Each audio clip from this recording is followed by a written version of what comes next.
Channel का नाम मैं आपको उसको उस पे अपलोड कर दूंगा। ईआरपी है ना, ईआरपी पे ई लर्निंग में मैं अपलोड कर दूंगा, ठीक है। उसका लिंक डाल दूंगा, मतलब अपलोड तो है ही। Yes sir. फिर आप वहां से देख सकते हो, ठीक है। ठीक है सर। फिर हम नेक्स्ट चैप्टर स्टार्ट करते हैं। छोटा सा चैप्टर है, मेरे ख्याल से हफ्ते भर में हो जाएगा, बहुत ही छोटा सा चैप्टर है। तो हम फिर उसके बाद देखेंगे, हमारे पास टाइम तो काफ़ी है। फिर वापस अगर रिवाइज करने का हुआ तो कर लेंगे, ठीक है। तो ये पहले चैप्टर लिखते हैं, चैप्टर 5 है।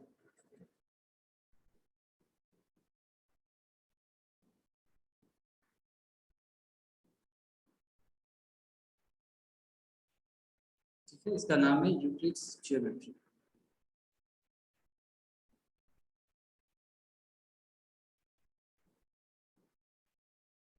ठीक है, तो पॉलिनोमियल्स को छोड़ करके और तो डाउट नहीं है ना किसी चैप्टर में? ठीक है, तो आप लोग क्या काम क्या है, मैं यूट्यूब पे, मतलब यूट्यूब पे तो ही वो जो लिंक है वो ई लर्निंग में अपलोड कर दूंगा। आप देखना, फिर मुझे बताना आपको क्या समझ में आया और क्या नहीं समझ में आया, ठीक है। जो नहीं समझ में आया फिर हम उसको क्लास में पढ़ेंगे, ठीक बात है ना? बताओ। यस तो ठीक है सर। ये बताओ, जियोमेट्री हम स्टार्ट करते हैं अब फॉर्मली। तो जियोमेट्री का मतलब क्या होता है ये बताओ। ज्योमेट्री आपने सर सुना होगा ना? फिगर्स। फिगर्स। नहीं नहीं, ऐसा नहीं होता, कुछ और होता है इसका मतलब, बताओ। ये जो चैप्टर है काफ़ी काफ़ी मतलब आधा मालूम थियोरेटिकल है, और उसके बाद हम इसके मैथमेटिक्स पार्ट में एंटर करेंगे। तो इसीलिए शुरू में थोड़ी कहानियाँ, थोड़ी इस तरह की थ्योरी रहेगी आपको पहले 2 से 3 दिन तक।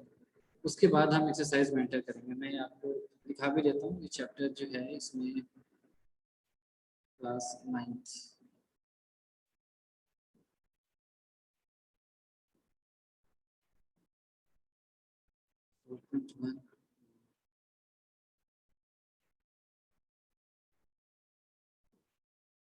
ठीक है, इंट्रोडक्शन टू यूक्लिड्स ज्योमेट्री। उसमें कितने एक्सरसाइजेज हैं वो देख लेता हूँ मैं। 5.1 इसमें 7 क्वेश्चंस हैं, और 5.2 में भी 7 क्वेश्चंस बस। नहीं, 5.2 में 2 क्वेश्चन है बस, ठीक है। तो आपको दिख रहा है काफ़ी छोटा सा चैप्टर है ना। तो इसमें करने को बहुत कुछ नहीं है, सिर्फ सुनने के लिए है और थोड़ा बहुत लिखने के लिए, ठीक है। तो आप पेशेंटली हर एक चीज़ सुनते रहना, और हम लोग उसको क्लास में डिस्कस करेंगे। तो स्टार्ट होता है, बात स्टार्ट होती है ज्योमेट्री से। जियोमेट्री क्या है? तो जियोमेट्री 2 वर्ड से बनी हुई है, अब आपको शायद दिखाई दे। जियो का मतलब क्या होता है? अर्थ।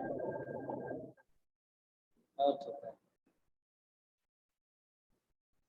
और यहाँ से एक शब्द आता है, वो लैटिन शब्द है, वो ऐसे आता है। इसका मतलब होता है मेजर, या फिर टू मेजर मान लो इसे। इसका मतलब होता है टू मेजर। तो यहाँ से क्या समझ रहे हो, ज्योमेट्री का मतलब क्या हो जाएगा? Measurement of earth.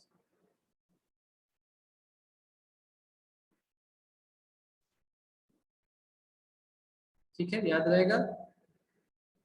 Yes sir. है ना? ये क्या है, मेजरमेंट ऑफ अर्थ। तो अभी आप कह सकते हो कि भाई ये तो बहुत अजीब सी चीज बता दी, अर्थ का मेजरमेंट। पर अभी तक आप कौन से क्लास से ज्योमेट्री पढ़ते आ रहे हो ये बताओ मुझे। कौन से क्लासेस स्टार्ट करते हैं स्कूलों में ज्योमेट्री पढ़ाना? सर 4 या 8 से?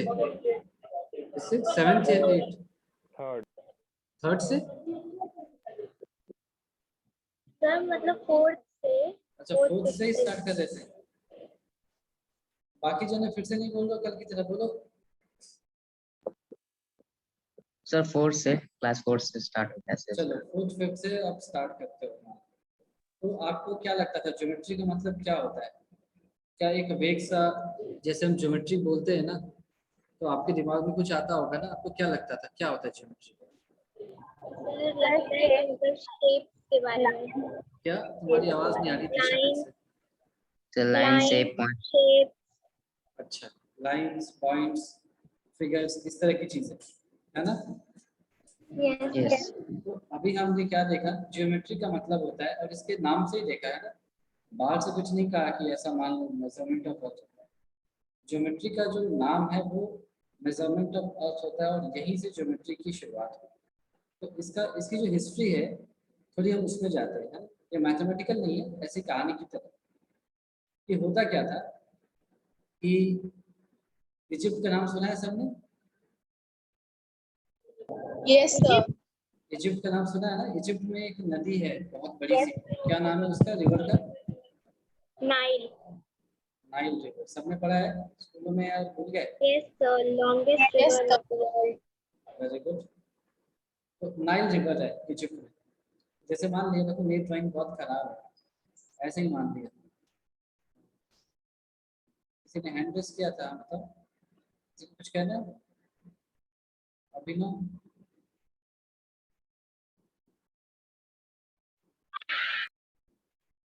अभिनव कुछ कहना चाह रहे थे क्या? हाँ सर। चलो ठीक है। तो मान लो नाइल रिवर है, और उसमें बहुत ही शुद्ध सा पानी है, तो ब्लू से दिखा दिया, है ना? ऐसे।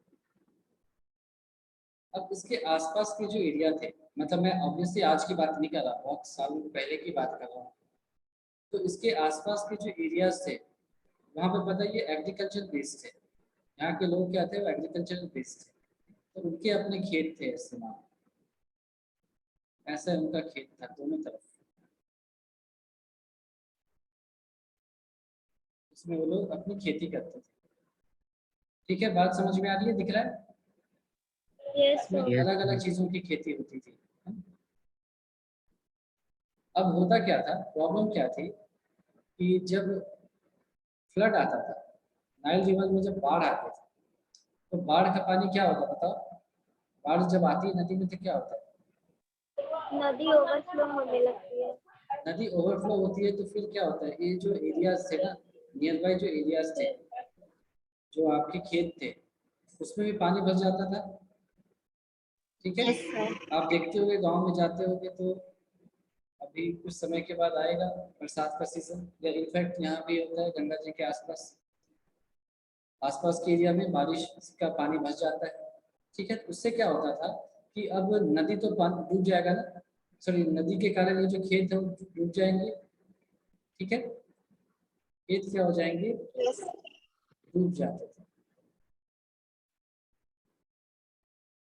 अब क्या हुआ, एक बार, अब तुम समझ सकते हो जो खेतों को जो प्लॉट करने का तरीका था, वो आज की तरह नहीं था, है ना? वो आज की तरह नहीं था।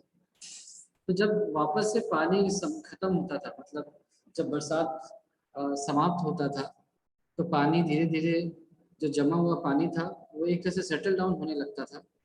तो उसके बाद खेत वापस से पानी से बाहर आ जाते थे। ठीक है, तो जब अब खेत वापस से दिखते थे, पानी के बाहर आते थे, तो फिर लड़ाई शुरू हो जाती थी, क्योंकि किसी को समझ ही नहीं आता था कि भाई किसका खेत जो है वो कितना है ना? समझ में आ रही है बात?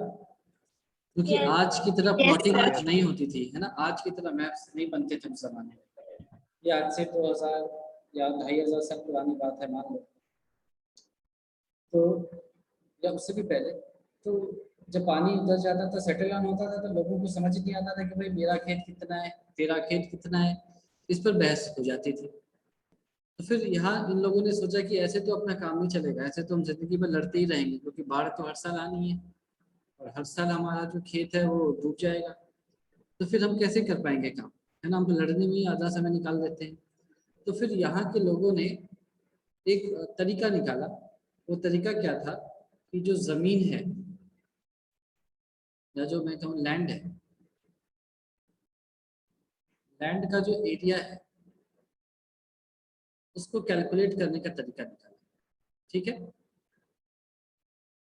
समझ में आई बात? लैंड का जो एरिया है उसको कैलकुलेट करने का तरीका निकालना। कुछ तरीका निकाला होगा कि भाई रिवर जो है ऐसे है, तो यहाँ से लेकर के यहाँ तक लेंथ और यहाँ से यहाँ तक उसका विड्थ, उसके करस्पॉन्डिंग एरिया, ये तो मेरा हो गया। ठीक है, ऐसे करके उसके बाद जो अगला लेंथ होगा और कुछ ब्रेथ होगा, मान लो ऐसा, उसका एरिया किसी और का हो जाएगा, मान लो ए का है, ये बी का है, एंड सो ऑन। ठीक है, यहाँ तक समझ में आ गई बात? बताओ, क्या नहीं आई क्या? Hello hello. Yes sir. तो आपको यहाँ से समझ में आ गया होगा कि जो कैलकुलेशन है यहाँ का, जो एरिया है या कैलकुलेशन है, वो बेसिकली किसको मेजर कर रहा है? यहाँ पर मेजरमेंट ऑफ अर्थ ही तो हो रहा है। स्टार्टिंग में, शुरू शुरू में ये क्या हो रहा है? मेजरमेंट ऑफ अर्थ हो रहा है। ठीक है, इसीलिए इसको नाम दिया गया जियोमेट्री। तो यहाँ तक बात सबको समझ में आ गई कि जियोमेट्री नाम कैसे और Yes, क्यों पड़ा, है ना? अब क्या है कि ये तो स्टार्टिंग था। अब इसके बाद धीरे धीरे मैथ्स के इन्वेंशन होने लगे, और Egypt was not the only place जहाँ पर ये इन्वेंशन थे या लोगों को मैथ्स के बारे में पता था या ज्योमेट्री के बारे में पता था। ऐसा नहीं है, मैंने तो ऐसे एक एग्जांपल दिया जिनको शेप्स के बारे में पता था, मतलब उन्होंने यूज करना सीखा। पर उसके अलावा आप जब देखोगे, किसी ने हमारे देश का कुछ पढ़ा, इतिहास पढ़ा है, हड़प्पा कल्चर, हड़प्पा सिविलाइजेशन के बारे में कुछ पता है, कुछ पढ़ा है? yes sir. क्या जानते हैं उसके बारे में?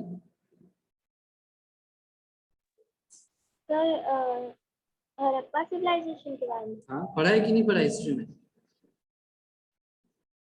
सर थोड़ा बहुत पढ़ा है। क्या पढ़ा है बताओ?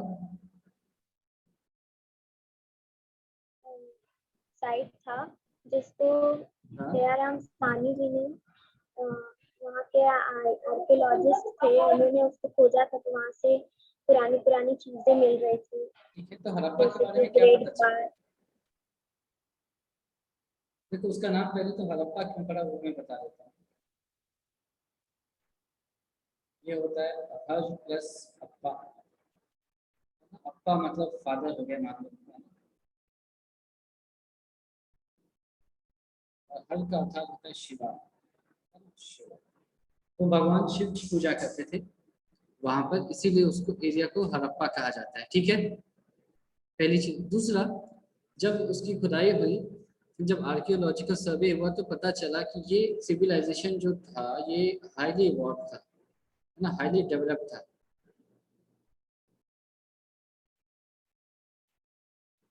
ठीक है, हाईली डेवलप था। इसका मतलब क्या है? यहाँ पर कैसे पता चला कि हाईली डेवलप्ड है? क्योंकि यहाँ पर प्रॉपर ड्रेनेज सिस्टम था, प्रॉपर ड्रेनेज सिस्टम था यहाँ। दूसरा, यहाँ पर पैरेलल रोड्स थे, जैसा कि आज आप सिटीज में देखते हो ना, जो रोड्स बनते हैं ऐसे पैरेलल, देखते हो ना, तो इसका डिस्टेंस कांस्टेंट रहता है। तो बिना ज्योमेट्री के पता के ये कोई रोड नहीं बना सकता था। ठीक है, बस यहाँ पर बहुत बड़ी बड़ी बिल्डिंग्स थी।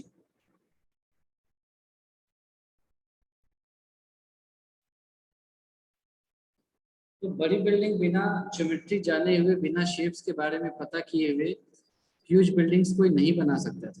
तो उससे हमें पता चला कि भाई यहाँ पर भी इंडियंस को भी ज्योमेट्री के बारे में काफी कुछ पता था। और दूसरा, आपने अगर देखा हो, अगर मैं बना पाऊँ, मुझे नहीं पता ये बन पाएगा कि नहीं मेरे से।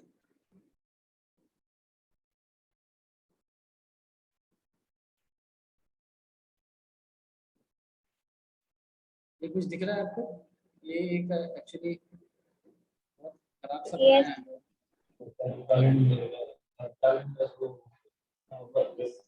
क्या समझाऊं इसको, क्या बनाया है? ऐसा है, मान लीजिए, है ना? और ये सर, आप ग्रेट बात बना रहे हैं क्या? नहीं नहीं, ये ऑब्वियसली समझ लो कि ये हम नीचे आ रहे हैं धीरे धीरे। सीढ़ी है। ये नीचे हम आ रहे हैं धीरे-धीरे। एक तरह से क्या है, इसको हम वेदी बोलते हैं, जिसमें हवन होता है, ठीक है ना, जब हम हवन करते हैं तो इस तरह का कुछ दिख रहा है। ये तो नहीं दिख रहा होगा ऊपर वाला, ये सर दिख रहा है। है ना। ये वेदी इसको बोलते हैं, क्यों? क्योंकि इसमें जो वैदिक कुछ काम होते हैं, है ना, आहुतियाँ पड़ती है, इसीलिए इसको वेदी बोलते हैं। यहाँ पर हम हवन करते हैं, ऐसा कुछ। तो ये क्या होता है, एक रेक्टेंगल के अंदर दूसरा रेक्टेंगल, फिर तीसरा रेक्टेंगल, ऐसे इसका शेप था। इसका मतलब यहाँ से भी पता चलता है कि इंडियंस को भी ज्योमेट्री के बारे में काफी कुछ नॉलेज थी, ठीक है। और भी ऐसी बहुत सारी चीजें जैसे श्री यंत्र है ना, और भी बहुत सारी चीजें। तो कुल मिलाकर के ये जो हम बातें कर रहे हैं, यही कर रहे हैं कि हमारे को दुनिया में बहुत जगह ज्योमेट्री के बारे में नॉलेज थी, ठीक है। ये बात समझ में आ गई। Yes, sir. अब क्या है कि एक तो नॉलेज इस तरह से थी कि आपको जैसे फिलॉसफी के माध्यम से थी कि आपको पता है कि ऐसा होता है, लेकिन आपके पास उसका कोई वैलिड प्रूफ नहीं है ना, आप उसको प्रूव नहीं कर सकते। जैसे मैं तुमसे इस तरह से कहूँ कि तुम घर पे बैठ करके ये बताओ कि सन राइजेस फ्रॉम ईस्ट, इसको तुम मुझे एक इक्वेशन के माध्यम से प्रूफ करो, ठीक है। मान लो ऐसा कुछ मैंने कहा, तो शायद तुम इसको मैथमेटिकली प्रूव नहीं कर पाओ, लेकिन तुम मुझे अगले दिन सुबह को दिखा सकते हो कि नहीं देख लो, सन तो ईस्ट से निकल रहा है। यानी फिलोसॉफिकली यू आर करेक्ट, लेकिन मैथमेटिकली आप उसको प्रूव नहीं कर पा रहे हो, या आपने इंटरेस्ट नहीं लिया प्रूव करने में। तो मैक्सिमम जो कल्चर्स थे वहां पर ऐसा ही कुछ था, मैथमेटिकल प्रूफ्स नहीं थे, लेकिन फिलोसॉफीज थी, ठीक है। उसके बाद ग्रीस वगैरह में कुछ मैथमेटिशियंस हुए जिन्होंने इस लॉजिक पर काम करना शुरू किया, और उन्होंने प्रूफ्स वगैरह देने शुरू किए, ठीक है। हम उस पर नहीं जा रहे हैं। हम उनमें से जो सबसे फेमस थे उनका नाम था यूक्लिड, उनके बारे में हम बात कर रहे हैं। ये सारा चैप्टर इन्हीं को डिवोटेड है। वो कहाँ पर थे, तो एक जगह है अलेक्जेंड्रिया, इजिप्ट में। वो यहाँ के रहने वाले थे।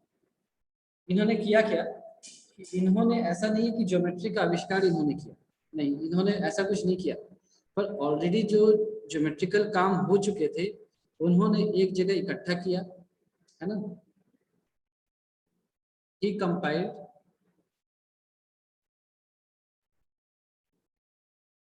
all the geometrical works done before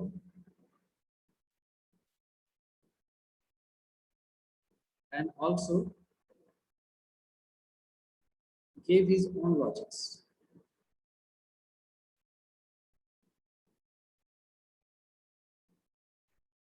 ठीक है, समझ में आया इन्होंने क्या किया। इन्होंने ऐसा नहीं है कि सारी चीजें इन्होंने ही आविष्कार कर दी, इन्होंने जो ऑलरेडी एग्जिस्ट कर रहे थे दुनिया में यहाँ वहाँ उनसे पहले, उनको एक जगह इकट्ठा किया, उसको पढ़ा, उसको समझा, और उसके बेसिस पर अपने भी कुछ लॉजिक्स दिए, अपने भी रूल्स इन्होंने दिए, ठीक है। तो इन्होंने इस पर एक किताब लिखी जिसको हम कहते हैं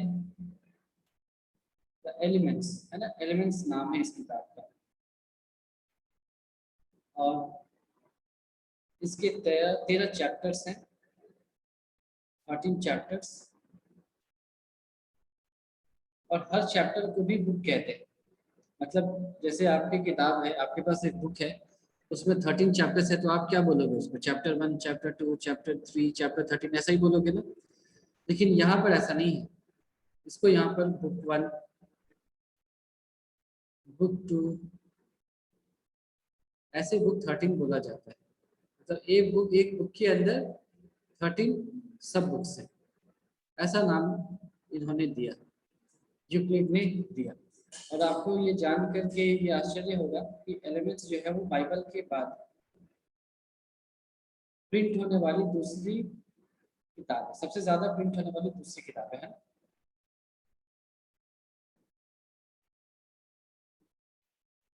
Has most prints after Bible। ठीक है, यहाँ तक बात समझ में आ गई। हेलो। Yes sir.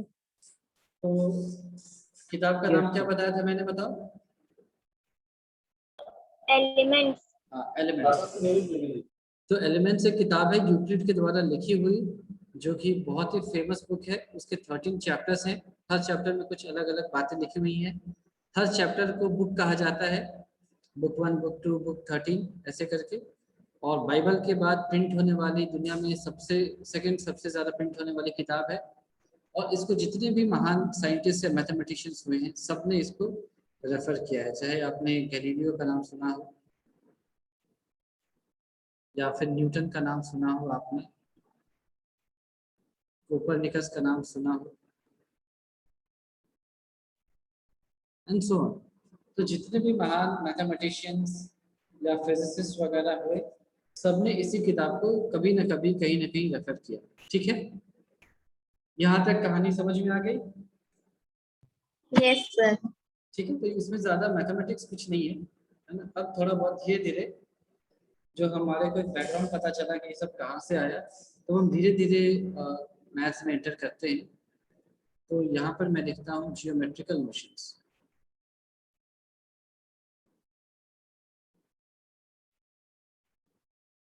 और ये क्या है? Before Euclid.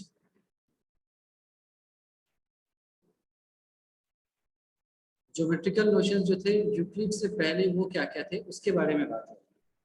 तो सबसे पहले बात होती है सॉलिड के बारे में। भाई सॉलिड क्या है? तो सॉलिड के का जो डेफिनेशन था, जो सॉलिड को जिस तरह से समझा जाता था यूक्लिड से पहले, वो ऐसा था कि सॉलिड हैज अ शेप,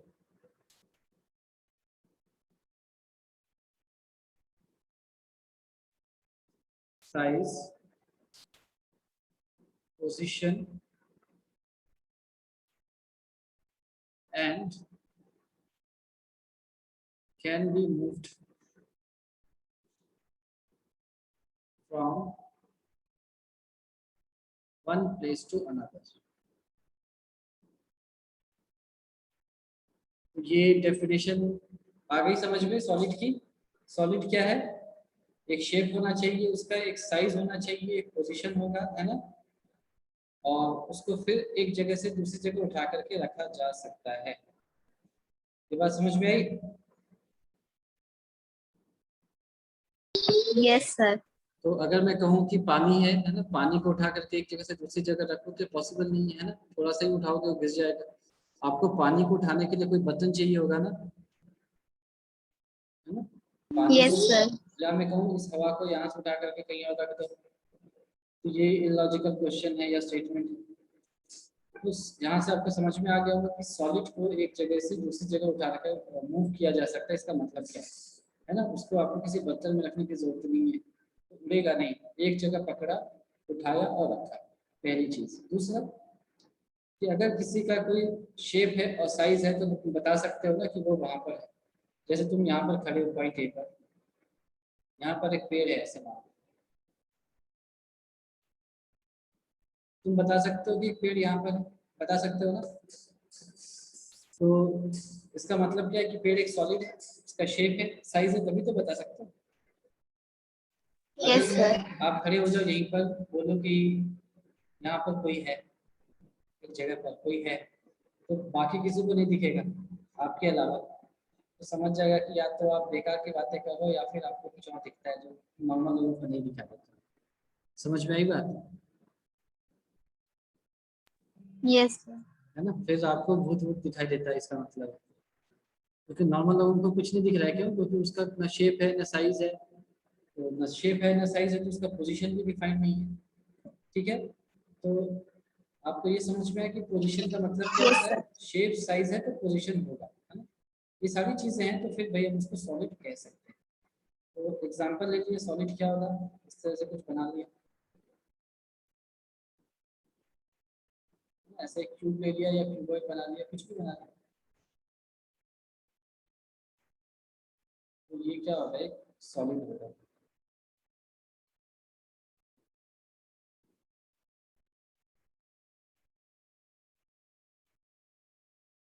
वैसे ही आपने एक सिलेंडर बना दिया,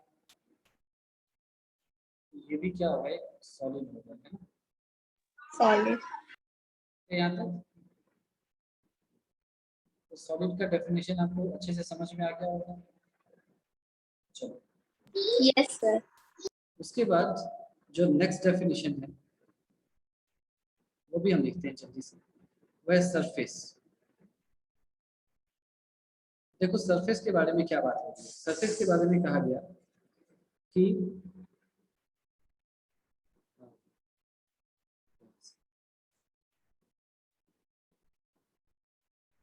सॉलिड के रिस्पेक्ट में बात किया गया। सॉलिड को मैं देख लेता हूँ। Solids boundaries, solids boundaries are called surfaces or called surfaces, okay, and have no thickness। इसका मतलब क्या है कि एक सॉलिड था, इसकी ये जो बाउंड्री है ना पूरी, इसको हम कह रहे हैं कि ये एक सरफेस है। तो बताओ इस क्यूब या क्यूबॉइड में कितने सरफेस हो सकते हैं?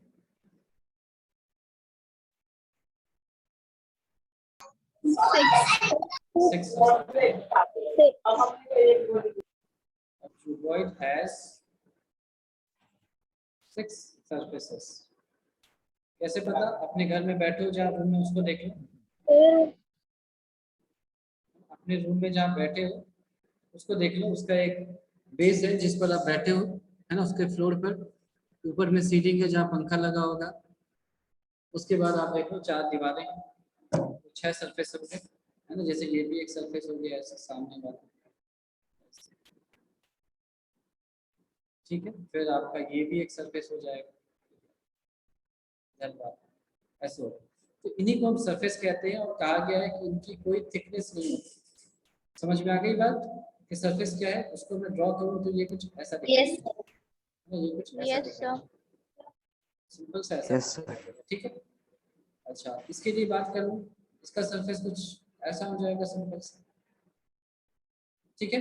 समझ में आ गया सरफेस क्या है? तो सरफेस जब समझ लिया तो अगली चीज है लाइन, है ना। जैसे हम सॉलिड से सरफेस पे आ रहे हैं वैसे ही हम सरफेस से लाइन पर आएंगे, ठीक है। इसका मतलब ये क्या हो गया कि the boundaries of the surface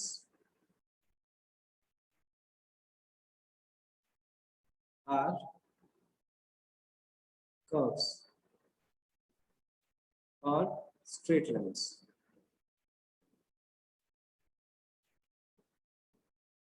ठीक है ना।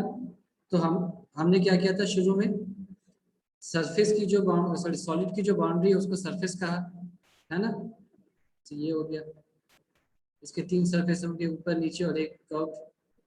फिर जो सरफेस है उसकी जो बाउंड्री है, तो सरफेस की बाउंड्री दिख रही है आपको, ये है, ये दिख रही है जो रेड से किया मैंने यहाँ पर, फिर यहाँ भी ब्लैक से कर रहा हूँ, ये दिख रहा है। Yes sir. तो ये सरफेस की बाउंड्री है, तो ये लाइन भी है, अग्री कर रहे हो आप, ये लाइन है ना। उसी तरह से ये कर्व्ड है यहाँ पर। तो यही कहा जा रहा है कि जो सरफेस की बाउंड्री होगी या तो कर्व होगी या तो वो लाइन होगी। इसका मतलब ये आपको समझना चाहिए कि ये जो था ना ये हॉलो नहीं है, ये पूरा भरा हुआ था, है ना। ये ऐसा नहीं था, रिंग शेप में नहीं था। रिंग वाला तो लाइन होगा, तब कर्व्स होगा, है ना। ये भरा हुआ था, वैसे ये भी पूरा ऑक्यूपाइड है ऐसे, है ना। ये मतलब सॉलिड है ऐसा, ऐसा मानो ये सॉलिड है पूरा। और उसकी बाउंड्री ये है जिसको हम लाइन कहते हैं। ऐसा नहीं था कि बीच में खाली था, वो ऐसा नहीं था, ठीक है। समझ में आया? तो लाइन क्या हो गया ये, यस है ना। और कर्व क्या हो गया ये। तो यहाँ तक ठीक है। Yes sir. तो यहाँ तक ठीक है। तो फिर आज का जो लास्ट डेफिनेशन है उसको भी हमने नोट कर लिया, पॉइंट्स। ये कहता है the lines and in points। तो आप देख सकते हो कि जो लाइन है वो क्या होगा, पॉइंट्स में एंड करेगा, ठीक है, ऐसा कुछ, ठीक है ये। Yes sir. तो हमने अभी तक देखो क्या किया कि सबसे पहले सॉलिड लिया, सॉलिड को डिफाइन किया, है ना, फिर सॉलिड की जो बाउंड्रीज हैं उनको हमने सरफेस बोला, सरफेस की जो बाउंड्री है उसको लाइन बोला, लाइन की जो बाउंड्री यानी कि एंड पॉइंट है उसको क्या बोला, पॉइंट बोला, ठीक है यहाँ तक। Yes sir. अच्छा ये कोई बता सकता है कि जो सॉलिड है ये कितना डायमेंशनल है, इसके कितने डायमेंशंस होंगे? 3। ये 3D है ना, इसका लेंथ ब्रेथ हाइट तीनों है, ठीक है ये। बोल नहीं रहा, समझ नहीं आया क्या? हेलो, आ गया सर। तो सरफेस के कितने डायमेंशन होंगे ये बताओ? Sir 2 dimension. क्या एक स्ट्रेट लाइन के कितने डायमेंशन होंगे? 1।